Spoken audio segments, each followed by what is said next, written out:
नमस्कार। आज बात करते हैं रामचरितमानस में नी नीति सूक्तियों की। रामचरितमानस में अनुभवों, नीति संबंधी परामर्शों का भंडार है।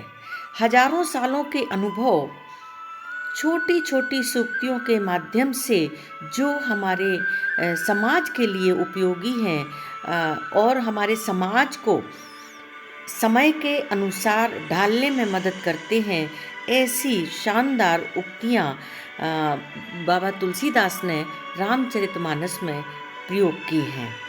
तुलसीदास जी ने नीति से तात्पर्य उस चेतना से किया है जो सभी युगों में एक सी हो। वे लक्ष्मण जी से कहते हैं, राजनीति बिनु धनु बिन धर्मा। यहाँ पर नीति से उनका तात्पर्य उसी आचरण से है जो नैतिकता की परिभाषा में हो। धर्म और नीति को वे अलग अलग मानते थे और नीति है भी लौकिक आचरण जिसके लिए किसी विशेष धर्म की आवश्यकता नहीं है। लेकिन रामचरितमानस के अनुसार धर्म और नीति परस्पर स्वतंत्र होते हुए भी एक दूसरे के सहयोगी हैं। उनकी कल्पना के अनुसार अनीति करके कोई धार्मिक नहीं रह सकता। इसीलिए कहा गया है, धर्म नीति उपदेशीय ताहि, कीरति भूति सुगत प्रिय जाहि। बाबा तुलसीदास जी ने इस चौपाई में यह संदेश दिया है कि नीतिपूर्ण आचरण से कीर्ति, वैभव या ऐश्वर्य और सद्गति तीनों प्राप्त हो सकती हैं। रामचरितमानस की नीति वह अस्थायी आचरण नहीं है जो स्वार्थ करने के लिए होता है, और रामचरितमानस के रचयिता बाबा तुलसीदास के अनुसार कोटि विघ्न आने पर भी नीति का त्याग नहीं करना चाहिए। वे कहते हैं, भूमि न छाड़त कपि चरण, देखत रिपु मद भाग, कोटि विघ्न ते संत कर, मन जिमि नीति न त्याग। इस प्रकार नीति के संबंध में अपनी भावनाएं प्रकट करने के बाद तुलसी बाबा ने स्थान स्थान पर ऐसे अनुभवजनक उपदेश दिए हैं जिनकी यथार्थता में लोगों को आज भी पूरा पूरा विश्वास है।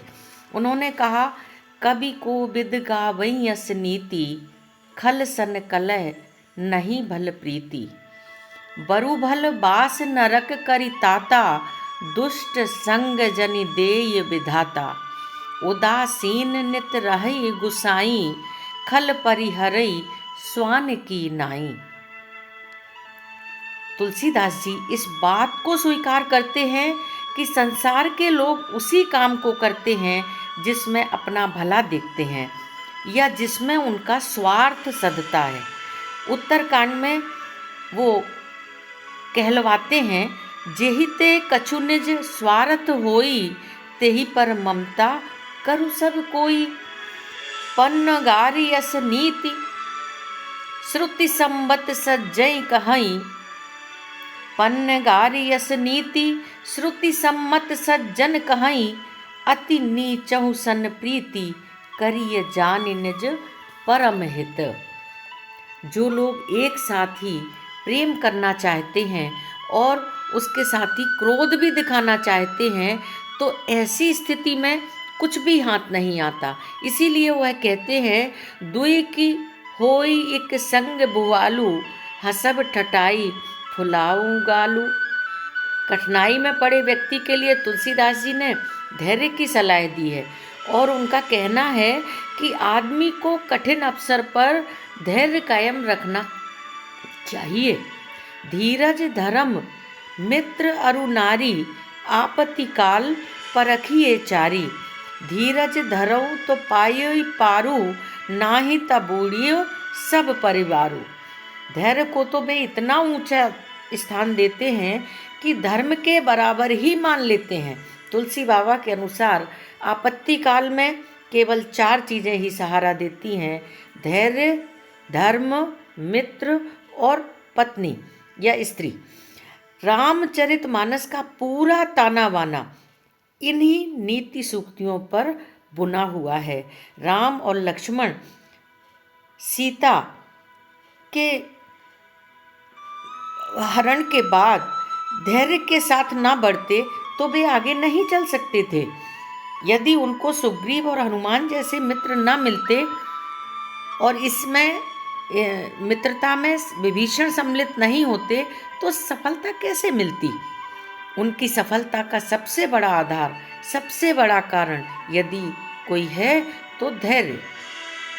सीता जी ने भी रावण के अत्याचार और भय से हार नहीं मानी और न वह उसके वैयक्तिक आकर्षण, सुख, सुविधा, संपत्ति के सामने पराजित हुई। चूंकि सीता जी ने कभी भी रावण को आंख भर देखा ही नहीं, वो तो तृणधरी ओट रहत वैदेही, तो तृण की ओट करके ही, तिनके की ओट करके ही रावण को वो रावण की दुष्टता के सामने विजयी होती रही।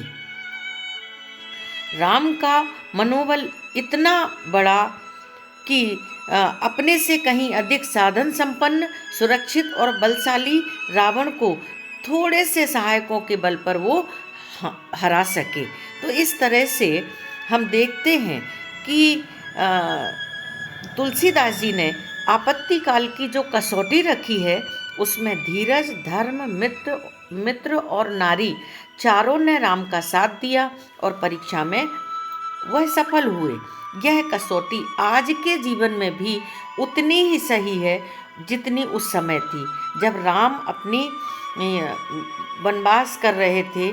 उस समय आप पग पग पर देख लीजिए कि किस तरह से श्री राम विचलित हुए बिना धैर्य धारण कर आगे बढ़ते रहे।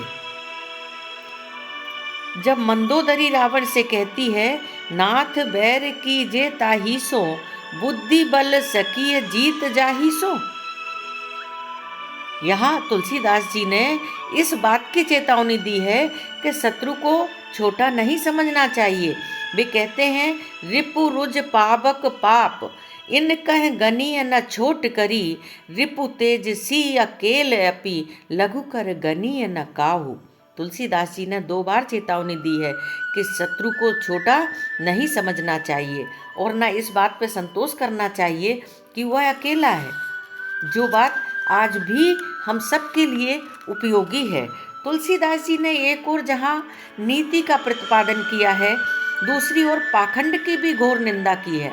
उन्होंने सावधान किया है कि अच्छे कपड़े पहनकर केवल बेवकूफ़ों को ही धोखा दिया जा सकता है।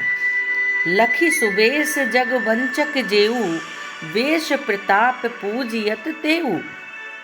और उन्होंने उन लोगों की भी निंदा की है जो या तो साधु वेश बनाकर या पंडित होकर दूसरे लोगों का सम्मान प्राप्त करने की कोशिश करते हैं। तुलसीदास जी का संदेश है कि आदमी जैसा है वैसा ही उसको रहना चाहिए, उसी के अनुरूप कार्य करना चाहिए। जस का छिए तस चाहिए नाचा, यानी जैसे कपड़े पहने वैसा ही नृत्य करें।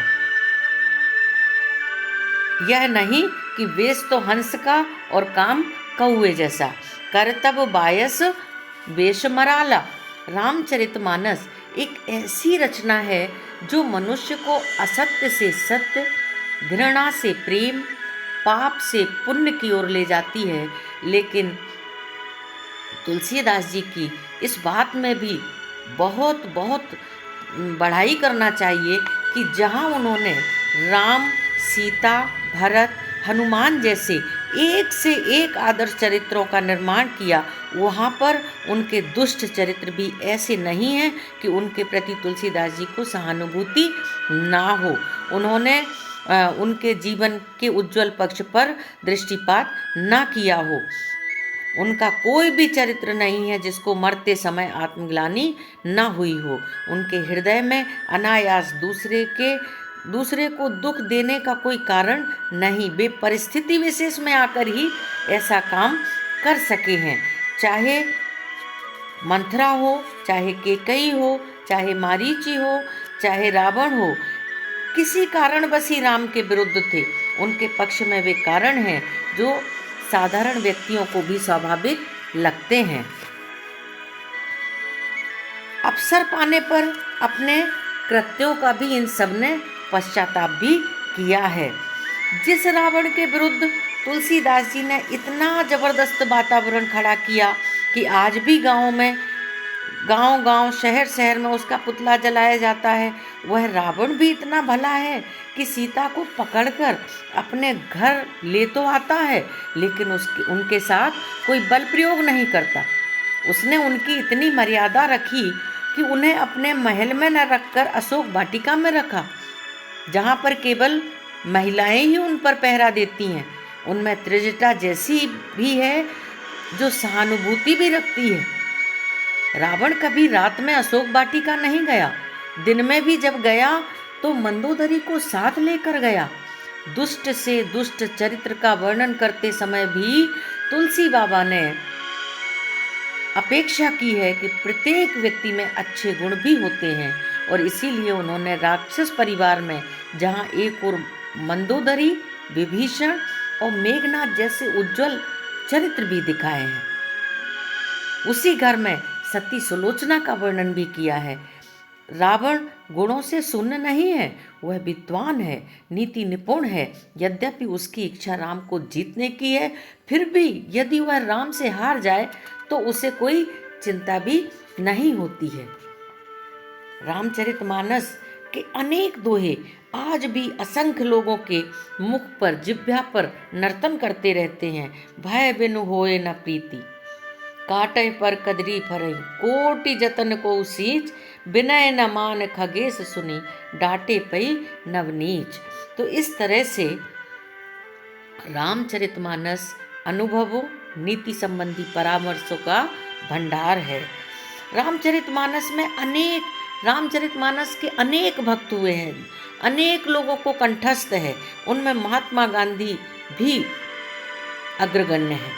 सेवाग्राम में जब वो रहते थे तो आगा खा महल में महात्मा गांधी कस्तूरबा को रामचरितमानस के पद अनुवाद सहित सुनाया करते थे, और गांधी जी ने रामायण के बहुत से स्थल चुनकर एक संक्षिप्त संस्करण भी बनाया था। वे जब भी आवश्यकता पड़ी उन नीति परक सूक्तियों को जन जन अपनी प्रार्थना सभा में भी सुनाया करते थे, और ऐसे भावों को प्रकट करते थे जो प्रत्येक काल में सही और सटीक लगते थे, जिसकी कोई सीमा नहीं है। और अनेक स्थल ऐसे हैं कि एक एक पंक्ति रामायण की, रामचरितमानस की मंत्र के रूप में है। इसलिए हम सभी को रामचरितमानस और रामायण का पाठ अवश्य करना चाहिए। जय श्री राम।